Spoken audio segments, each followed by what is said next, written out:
The Sixth Amendment guarantees citizens the right to representation if they're accused of a crime. It's a constitutional protection meant to ensure everyone gets a defense regardless of their ability to pay. Every day in Indiana, people face felony and misdemeanor charges in their county courts, and in many instances, their constitutional rights are violated. A national study released last year called Indiana's public defense system broken and in desperate need of reform. It's an issue my colleague Barbara Brosier has been investigating. She joins us now to introduce part one in her special series, Justice for All. Well, Joe, only a small number of people who are accused of a crime can afford to hire an attorney. We assume someone will be there to represent us if we need it because the Constitution promises us that. But some legal experts say the idea of justice for all might be more accurately described as justice for few. The liberty that we cherish so much and enjoy, really, it is dangling by a slender thread. They work for the state. Their caseload is way too high for them to give any adequate representation to anyone. Public defense systems in so many of the states around the country, including Indiana, I fear, is failing. If you get arrested, your odds of getting an independent lawyer are extremely slim.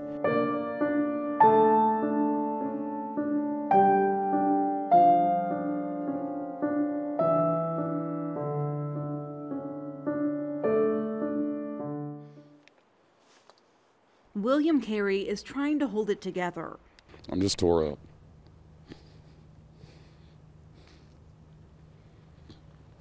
I don't know what else to say. He just came out of the Johnson County Courthouse where he appeared for a pretrial hearing. Carey faces several charges, including operating a vehicle while intoxicated as a habitual offender. Today, an attorney with the Johnson County Prosecutor's Office offered him a plea deal. I don't know what to do because I have no attorney. You know, what's going through my head is my freedom. You know, this is my life. And they're going to give me 8 years. You know, either sign this or I'm giving you 8 years. So I had no choice. Carey had no legal representation because the judge determined at a previous hearing he isn't indigent and therefore doesn't qualify for a public defender. Now, Carey broached that subject again at a November hearing, telling the judge he only makes $250 a week and therefore can't afford to hire an attorney.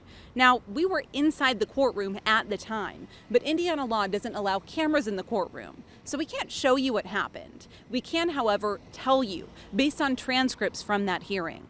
Because you've got no expenses, you're living with your parents. Well, They are feeding you. They are housing you. I help them out with groceries, you know. No, I'm not buying that. You live at home. Your parents are taking care of you. That's the way it works. I'm not stupid. I'm not saying... So what are you going to do with all the money instead of hiring a lawyer, which you said you were going to do? I'm just, you know, expenses.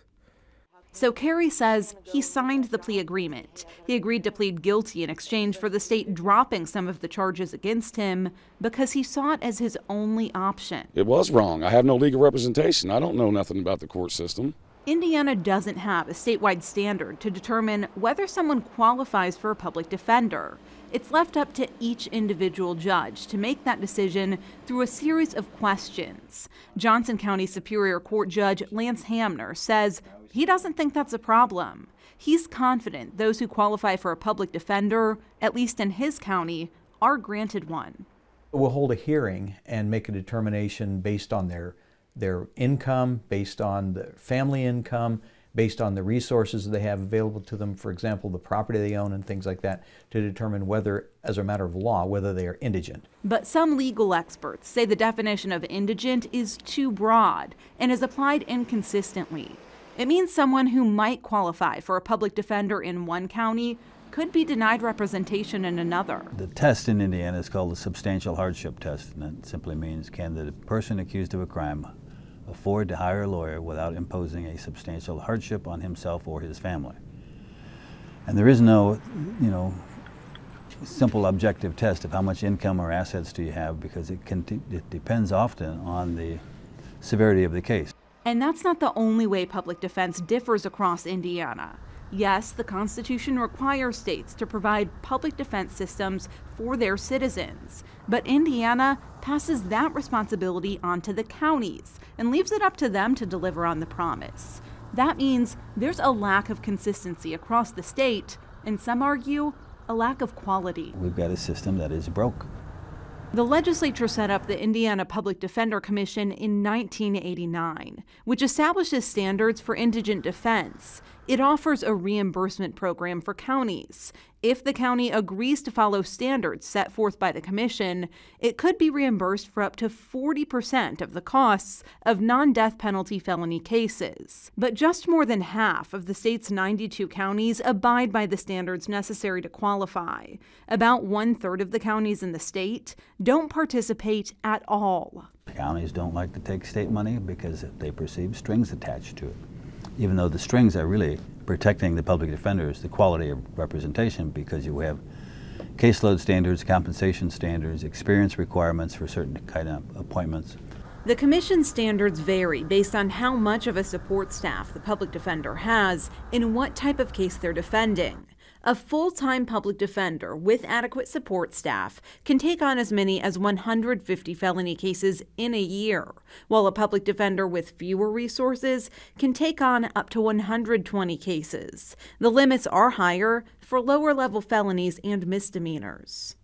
There are a number of very good lawyers, and in many places, the best criminal defense lawyers are public defenders.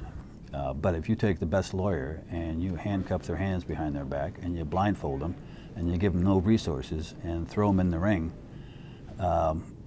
what are you going to expect? You're not going to expect high performance. Johnson County is among those not participating in the state's reimbursement program. That means it doesn't have to comply with things like training and caseload requirements. Judges contract with private attorneys here to handle public defense cases in their courtrooms. We would never tolerate a judge being an employee of a prosecutor or a prosecutor being an employee of a judge. But for some reason, we tolerate the advocate for the accused person to be an at-will employee of the judge.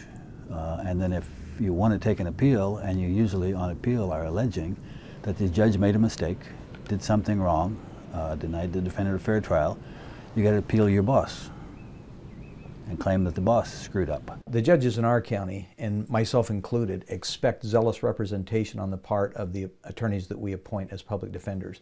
I would never expect them to back down in any way from us in any way. We wouldn't ask them to, we wouldn't want them to. Johnson County Prosecutor Bradley Cooper doesn't see a problem with the inconsistencies in the public defense system. He says the attorneys who represent indigent defendants here are among the best. Whether you're poor or rich, you have the same set of constitutional rights. And those constitutional rights, at least in this county, are absolutely given to everybody that comes before the court. But two lawyers are appealing a recently dismissed lawsuit that claims Johnson County is failing to fairly represent people facing charges here. The major problem in Johnson County is that it's a system of graft, and the judges turn a blind eye to the complete ineptitude of their attorneys, of their public defenders. Among the allegations listed in the suit, there's no oversight of Johnson County's public defense system, and public defenders don't devote the necessary time to each case. The lawsuit claims, in one instance, a part-time public defender in Johnson County was assigned more than double the maximum number of cases allowed by the state's Public Defender Commission. What our clients experienced in this lawsuit is sitting in jail for months without ever seeing their attorney. They would see him in court for a minute or two where the attorney would ask for a continuance, and then the attorneys do literally nothing. The facts spoke for themselves. It was a pretty atrocious program down there. But Cooper says the fact the lawsuit was dismissed speaks for itself. I thought the lawsuit was ridiculous, yes. But it isn't the only lawsuit challenging the quality of public defense in Indiana. A lawsuit is also pending in federal court that challenges Allen County's public defender system. It's not about bad lawyers. It's about they have no resources, they have no independence, they have inadequate compensation, excessive caseloads. It's going to impair quality of representation, and it does. As for William Carey, the man we mentioned at the beginning of that story, a judge sentenced him to 730 days in jail as part of his plea agreement. That sentence was later modified to just over 450 days of work release. And next week, we'll introduce you to a woman in Allen County who says the way her case was handled drastically impacted the course of her life.